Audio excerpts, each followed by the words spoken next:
Imagina por un momento que estás caminando por un camino polvoriento en el año 1118. El sol del desierto de Tierra Santa te golpea sin piedad. A tu alrededor, solo rocas, arena y el silencio inquietante de un lugar donde la muerte acecha en cada curva del camino. Eres un peregrino cristiano. Has viajado miles de kilómetros desde Europa para tocar las piedras sagradas de Jerusalén, para arrodillarte donde Cristo caminó. Pero ahora, a medio camino entre la ciudad santa y Belén, escuchas algo que te hiela la sangre. El sonido de cascos de caballos acercándose rápido, demasiado rápido. No son cruzados, son bandidos. Antes de que puedas reaccionar, ya están sobre ti. Tu oro, tus provisiones, tu vida misma. Todo está a punto de ser arrebatado en cuestión de segundos. Los cuerpos de otros peregrinos menos afortunados decoran el costado del camino como recordatorios silenciosos de que Tierra Santa no es el paraíso que imaginaste, sino un territorio salvaje, donde la ley de Dios termina en las murallas de Jerusalén. Pero en 1118, 9 hombres decidieron que esto tenía que cambiar.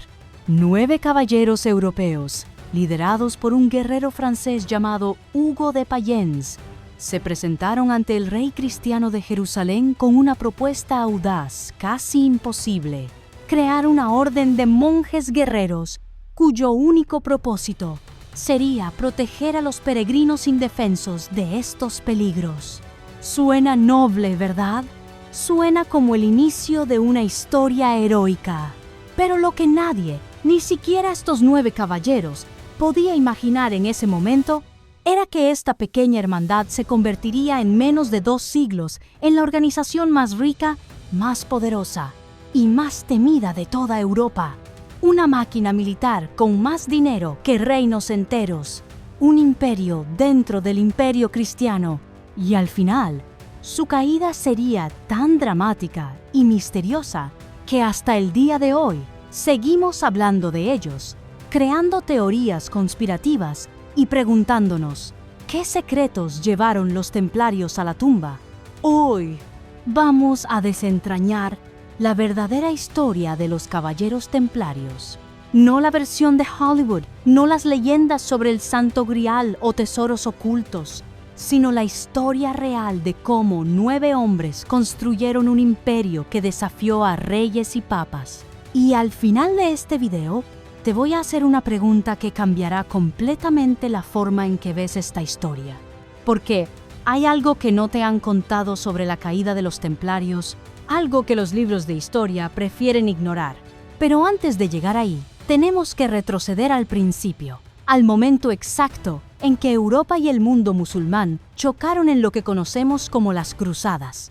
Para entender por qué los templarios se volvieron tan necesarios, primero necesitas entender el contexto político y religioso de Tierra Santa en el siglo XII. Después de la primera cruzada a finales del siglo XI, los cristianos europeos, principalmente franceses, lograron algo que nadie esperaba: conquistar Jerusalén y establecer estados cruzados en el Levante.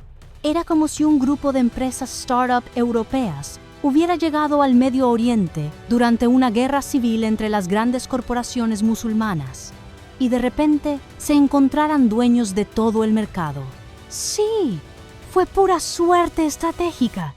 Llegaron en el momento perfecto cuando los musulmanes estaban divididos peleando entre ellos. Baldwin II, el tercer rey cristiano de Jerusalén, gobernaba uno de estos nuevos reinos cruzados, un territorio vasto pero extremadamente vulnerable. Y aquí viene algo que casi nadie te cuenta.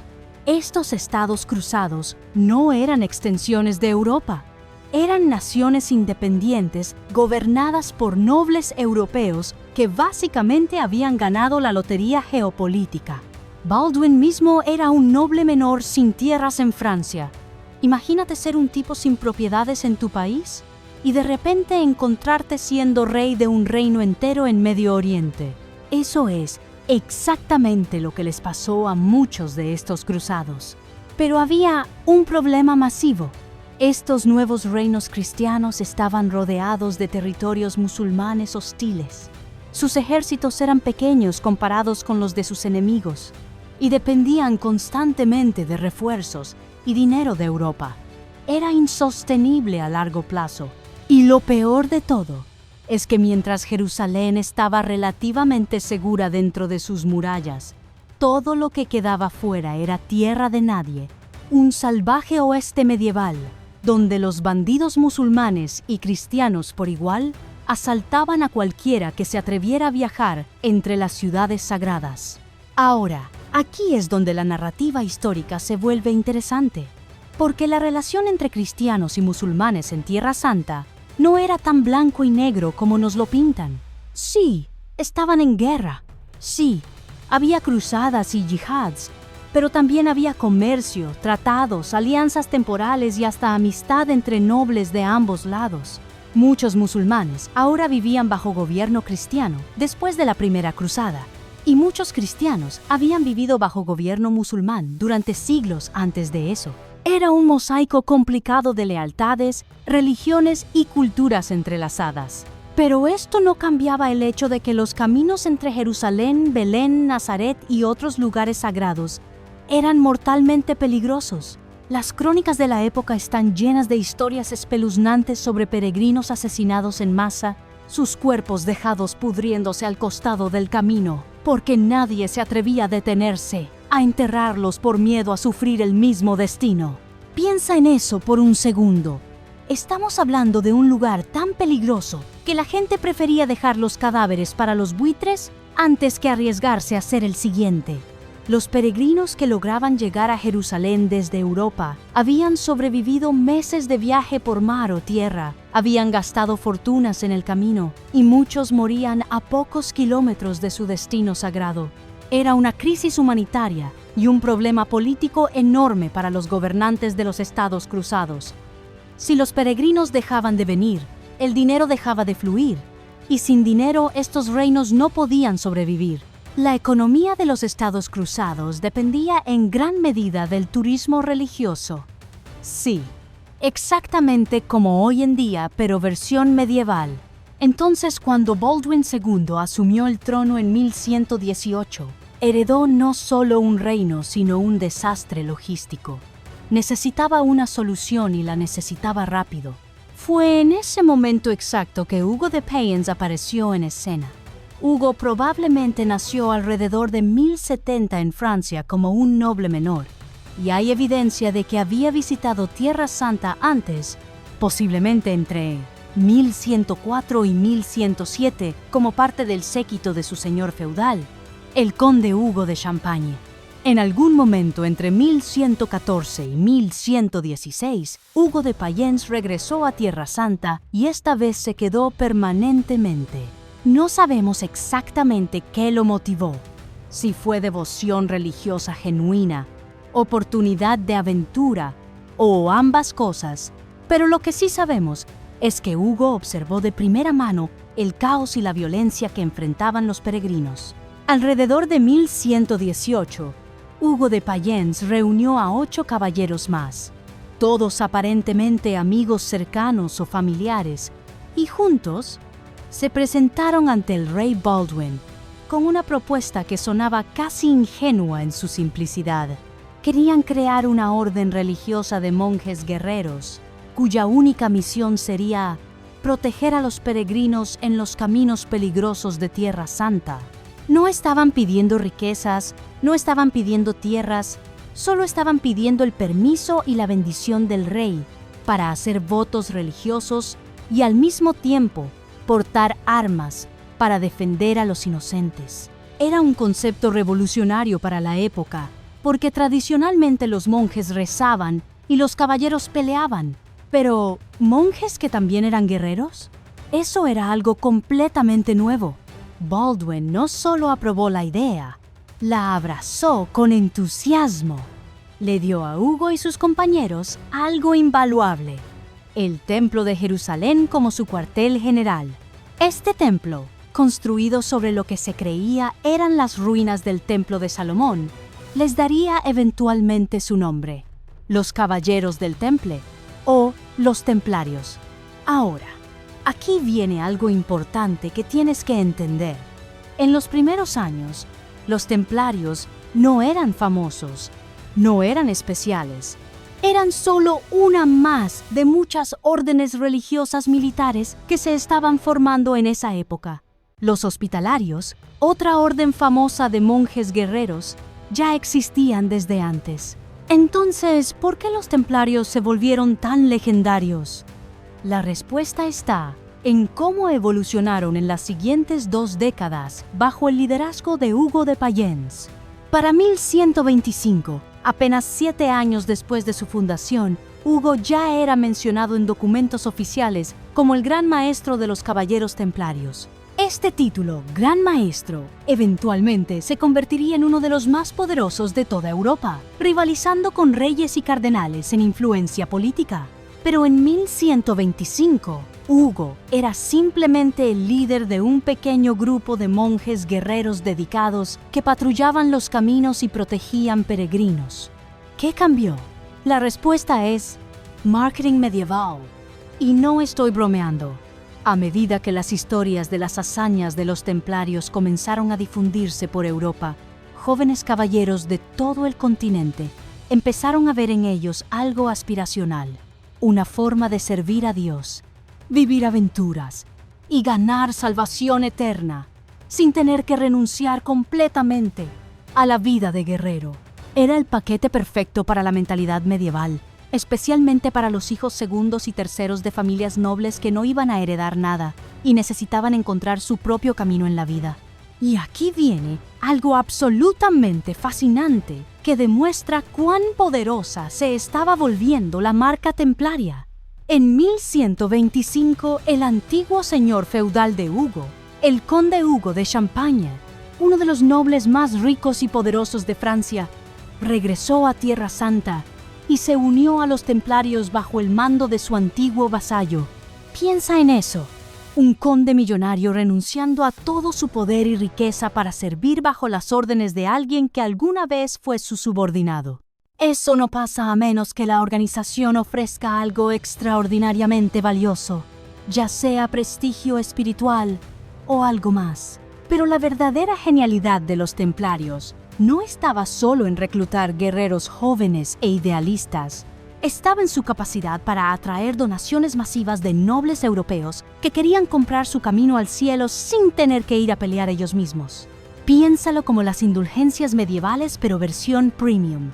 Si eras un noble rico en Francia o Inglaterra y tenías miedo de ir al infierno por tus pecados, podías donar dinero, tierras o propiedades a los templarios, y la iglesia te garantizaba que estabas contribuyendo directamente a la defensa de la cristiandad y por lo tanto ganando puntos con Dios. Era conveniente, era efectivo y los templarios lo explotaron magistralmente. En 1128, Hugo de Payens viajó personalmente a Inglaterra y Escocia para establecer casas templarias allí y reclutar hombres y dinero. No era solo una misión religiosa, era una campaña de fundraising medieval a escala continental y funcionó más allá de cualquier expectativa razonable. Para cuando Hugo murió en 1136, apenas 18 años después de fundar la orden, los templarios ya no eran un pequeño grupo de 9 caballeros, eran una organización internacional con presencia en toda Europa y Tierra Santa, con su propia estructura de mando independiente de cualquier rey o papa individual, respondiendo solo ante sí mismos y ante Dios. Eran básicamente una corporación multinacional medieval con su propio ejército privado. De hecho, déjame darte una analogía moderna para que entiendas cuán revolucionario era esto. Imagina que hoy en día un grupo de veteranos militares funda una ONG de seguridad privada con el objetivo de proteger zonas de conflicto, y en menos de 20 años esa ONG se convierte en una empresa con más recursos que países enteros, con exenciones de impuestos en todos lados y con la autoridad para operar libremente, cruzando fronteras, sin responder a ningún gobierno. Eso eran los templarios. Ahora, algo que la mayoría de la gente no entiende sobre los templarios es cómo generaban su riqueza. no era solo por donaciones, aunque esas eran enormes. Los templarios se convirtieron en los banqueros de Europa. Desarrollaron un sistema innovador donde un peregrino podía depositar su dinero en una casa templaria en Europa, recibir un documento codificado, viajar a Tierra Santa y retirar su dinero allá sin tener que cargar oro físico que podía ser robado en el camino. Era el primer sistema bancario internacional de transferencias y los templarios cobraban comisiones por este servicio. También prestaban dinero a nobles y reyes, financiaban guerras, administraban propiedades enormes por toda Europa y cobraban rentas de miles de inquilinos. Para el siglo XIII, la riqueza acumulada de los templarios era mayor que el tesoro nacional de muchos países europeos. Pero regresemos al siglo XII porque aquí es donde los templarios solidifican su rol como la columna vertebral militar de los estados cruzados. A medida que más y más de los cruzados originales morían o regresaban a Europa, y a medida que los ejércitos musulmanes se reorganizaban y contraatacaban, los estados cruzados comenzaron a depender cada vez más de las órdenes militares como los templarios y los hospitalarios para su defensa. Estas órdenes tenían ventajas enormes sobre los ejércitos feudales tradicionales. Estaban permanentemente estacionadas en Tierra Santa. No tenían que regresar a Europa después de cumplir su servicio feudal. Estaban profesionalmente entrenadas, altamente disciplinadas y genuinamente creían que morir en batalla les garantizaba la salvación eterna, lo cual los hacía ferozmente valientes hasta el punto de la imprudencia. Déjame pintarte un cuadro moderno para que realmente entiendas la dinámica de poder aquí. Imagina que Estados Unidos y varios países europeos establecen bases militares en Medio Oriente durante un conflicto. Y después de unos años, estos países deciden que es demasiado caro mantener tropas allá permanentemente, así que empiezan a retirarlas. Pero en lugar de abandonar completamente la región, contratan a compañías militares privadas como Blackwater o Wagner para que se queden y defiendan sus intereses.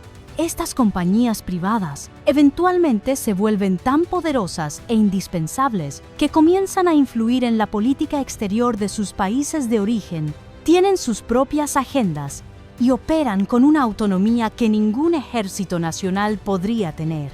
Eso es exactamente lo que pasó con los templarios en los estados cruzados. Para mediados del siglo XII, los templarios no solo protegían peregrinos, eran generales en batallas importantes, negociaban tratados con líderes musulmanes, administraban castillos y fortalezas cruciales y tenían voz en las decisiones políticas de los reinos cruzados. Eran un estado dentro del estado. Y cada vez más, los reyes de Jerusalén y otros gobernantes cruzados tenían que consultarlos y tomar en cuenta sus opiniones antes de tomar decisiones importantes. Esto obviamente creaba tensiones, porque ¿quién realmente mandaba? ¿Los reyes elegidos o los grandes maestres de las órdenes militares que controlaban los ejércitos más efectivos? Esta ambigüedad de poder sería una constante durante toda la existencia de los estados cruzados. Y aquí viene algo que pocas personas consideran. Los templarios, a pesar de ser monjes con votos de pobreza individual, colectivamente controlaban una fortuna obscena. Cada caballero templario individualmente no poseía nada. Todo lo que tenía pertenecía a la orden, pero la orden en sí misma era ridículamente rica. Es como trabajar para Google o Apple. Tú personalmente puedes no ser millonario, pero la compañía para la que trabajas tiene más dinero que algunos países. Esta estructura les daba lo mejor de ambos mundos, la legitimidad moral de la pobreza monástica individual, pero el poder económico de una supercorporación y, lo más importante, como orden religiosa con aprobación papal. Los templarios estaban exentos de pagar impuestos a cualquier rey o señor feudal, lo cual obviamente generaba resentimiento masivo entre los nobles que sí tenían que pagar.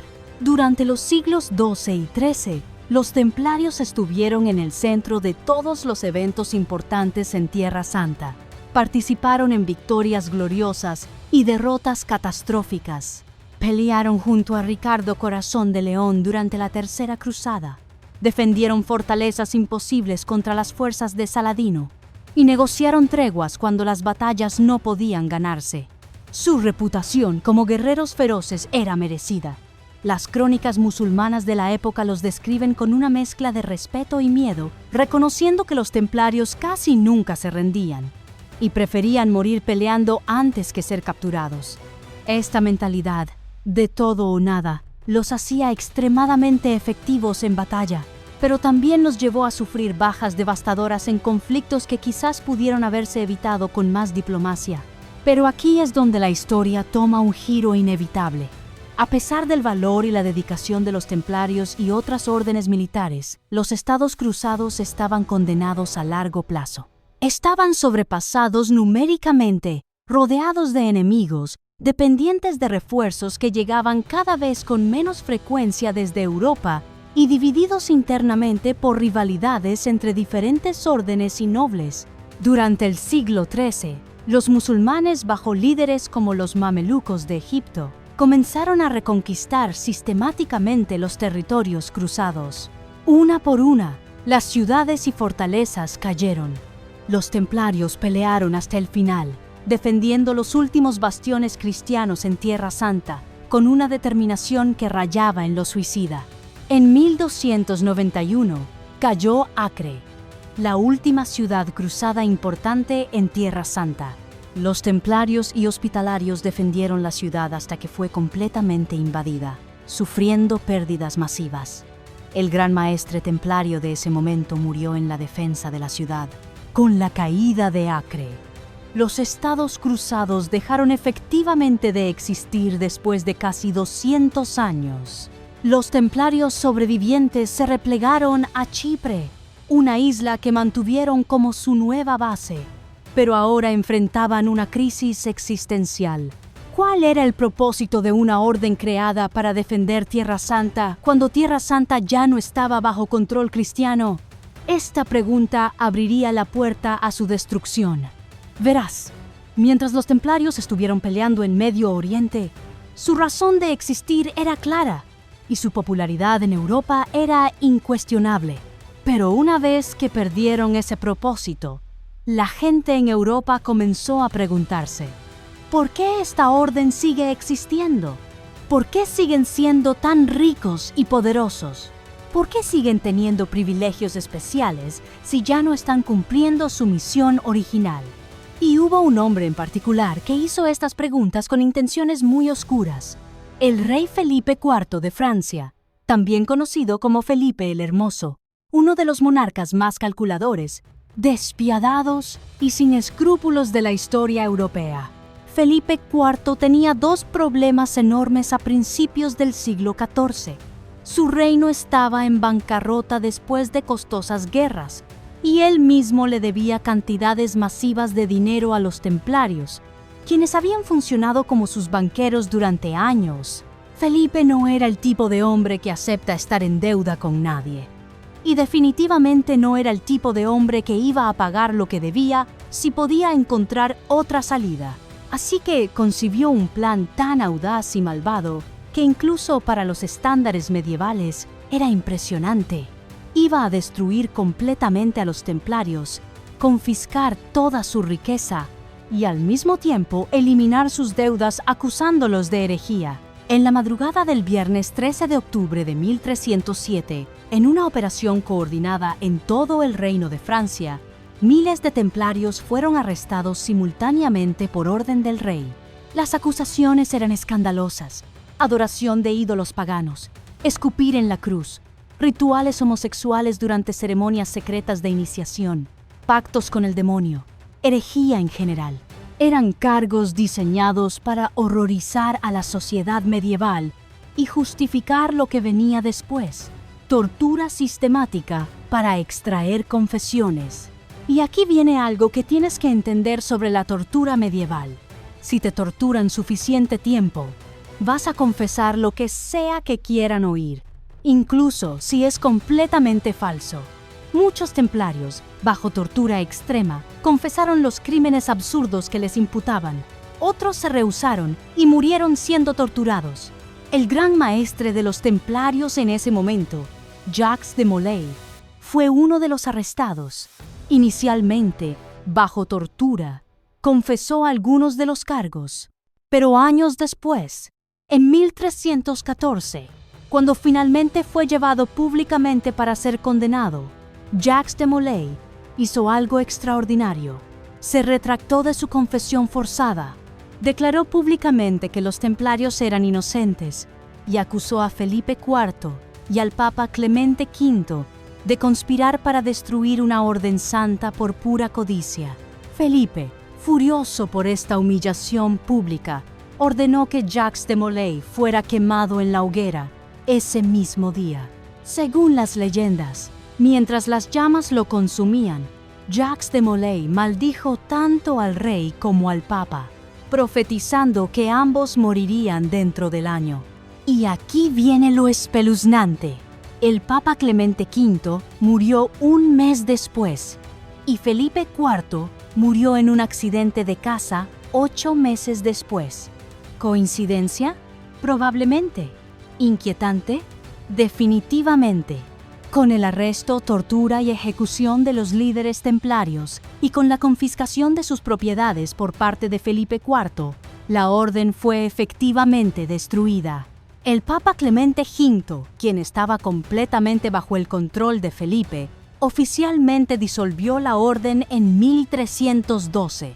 Algunos templarios lograron escapar a otros países donde no fueron perseguidos tan agresivamente, como Portugal y Escocia.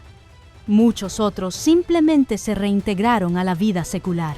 Y sí, Felipe IV se quedó con una porción enorme de la riqueza templaria, aunque hay evidencia de que nunca encontró todo el dinero que esperaba, lo cual ha alimentado siglos de especulación sobre tesoros templarios ocultos.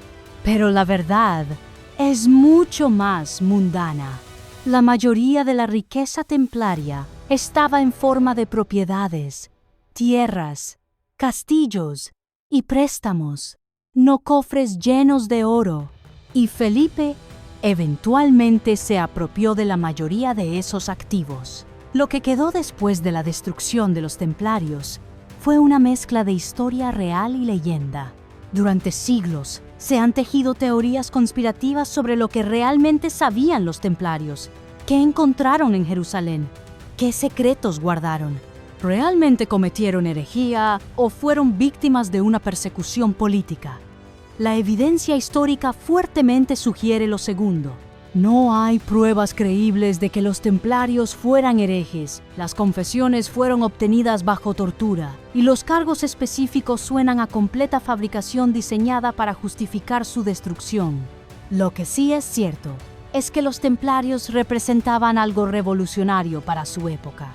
Una organización internacional, militarmente poderosa, económicamente dominante y relativamente independiente del control de reyes y papas. Ese nivel de autonomía los hizo eventualmente demasiado peligrosos para existir en un mundo donde los reyes estaban consolidando poder absoluto. Entonces, ¿qué lecciones podemos extraer de la historia de los templarios?